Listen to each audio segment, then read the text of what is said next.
জিজ্ঞেস করছিলেন, দেখেন সাকিব বাংলাদেশের সবচেয়ে বড় প্লেয়ার, এটা নিয়ে কোনো ডাউট নেই। কিন্তু ওর অ্যাভেলেবিলিটি নিয়ে তো এখনো ডাউট আছে। Availability is not in my control.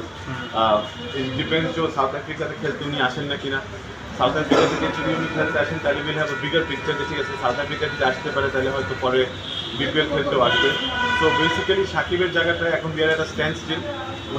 ওনার স্টান্সের উপর ডিপেন্ড করবে যে আমরা ওনাকে রাখতে পারবো নাকি রাখতে পারবো না। না, আপনাদের পক্ষ থেকে আসলে যেহেতু আপনাদের সবচেয়ে বড় ক্রিকেটারটা হচ্ছেন সাকিব আল হাসান, তো বোর্ডের প্রতি আপনাদের কোনো রিকোয়েস্ট কিংবা ছিল না যে তারাও ছিল কিনা যে তারাও যত বিষয়টা ভেবে সাকিবের ব্যাপারে? জি।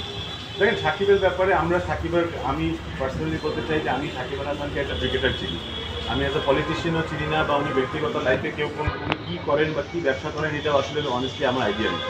তো ব্যক্তিগতভাবে ক্রিকেট ফ্যান্স আপনারা যারা আছেন, পুরো বাংলাদেশ যারা আছে ক্রিকেট ফ্যান্স হিসেবে একটা ক্রিকেটার, ওর দিকে যদি আমরা কোনো ধরনের ফল্ট দেখতে চাই আসলে এটা দেখা ইম্পসিবল।